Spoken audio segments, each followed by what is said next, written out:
Questions. I love doing a thumb this way, and I often get questions on how it goes, so I'm going to just point that out to you. These out of the way. So here you do your tiny little bit of Fair Isle, and then you move into the ribbing. And to do this thumb, all this way you've been going around and around and around. And when you get up here, what you're gonna do is knit all the way across and around. But instead of going across and around, you're gonna go back the other way. So you're gonna knit back and forth as if this were a flat piece for this thumb. And because you're slipping stitches, it gives you a nice I-cord edging. So it's really easy to do. Sometimes it's hard to picture that you've been going around and around, and now you're going to go back and forth, and then you start going around and around again for this. The last thing. So for the last part of the mitt, what you're going to do is knit a ribbing that is going to attach inside this part, and it's going to extend a little bit beyond, and this is going to add another pop of the rose color on this end, but it's also going to make it fit really nice, because ribbing is going to stretch to the size of your arm at that point.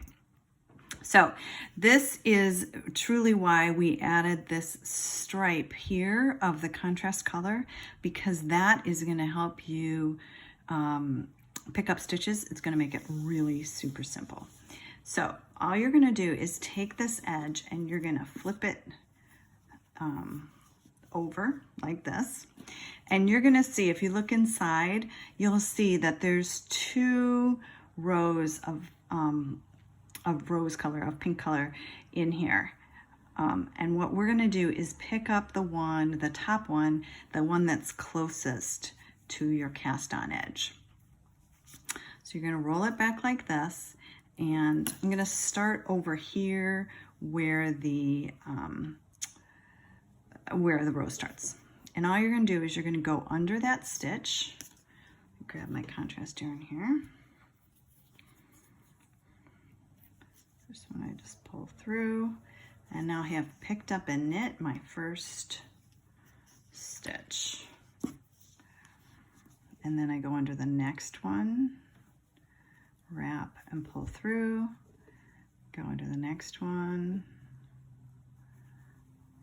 wrap and pull through, and you just go along and pick up each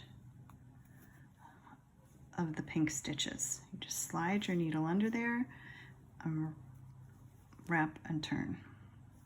All right, I knit continental, so I hold my yarn in my left hand, but you can do it this way as well. You're just gonna go under, wrap it, pull it back through.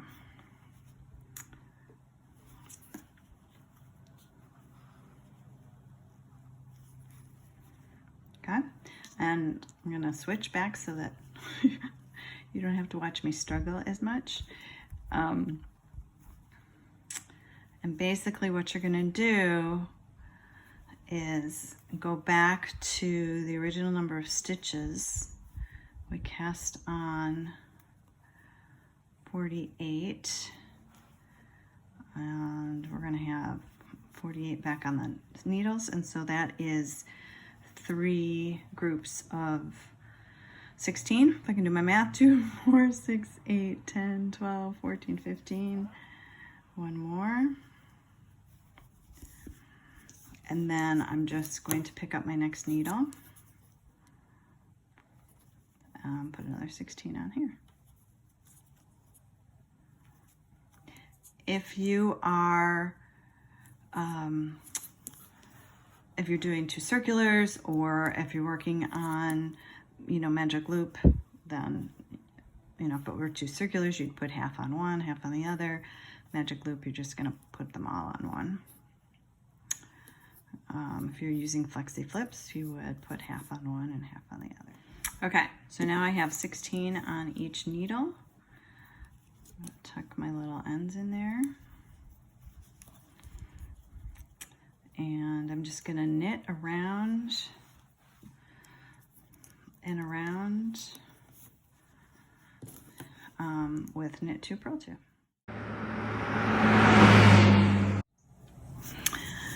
In this video, I'm going to show you a few of the finishing techniques. So most of the mitt is done, and I'm just going to show you a couple extra things, and then the how to do the cuff, how to pick up for the cuff.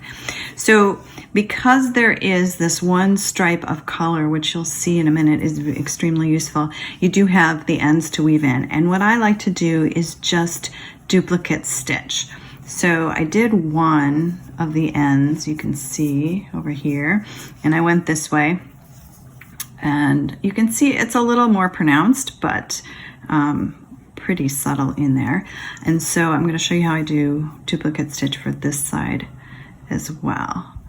And basically you're just going to go in the bottom of the V of that stitch, behind the V on top, and then back in that same hole that you came up in, and you're just covering the stitch. That's why it's called duplicate stitch. You go into the next bottom of the next V, behind those two, in the same hole you came up out of. And I'm just going to do 3. This is plenty. I find that people have a tendency to weave in their ends more than is necessary. It's really just not going to come out. And then it's invisible from that side. And then I'm just going to leave those there for the moment, but then you can just cut them off. The last thing that I wanted to show you is how I finish off the top. You can see that there is a gap because when you're knitting, you're actually knitting in a spiral knot. Your rows don't meet up exactly. And so I just use the tail here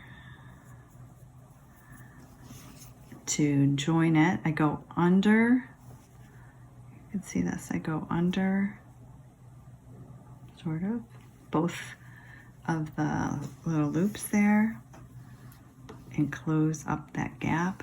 I go in the hole that it's coming out of. So I'm kind of mimicking a chain stitch at the top. And I usually reinforce it. So just go through the same thing twice, and then that's gonna hold it. And I'm just gonna take it to the inside. And for this, I don't know why, but this is what I do. I just go down a column, about every other stitch.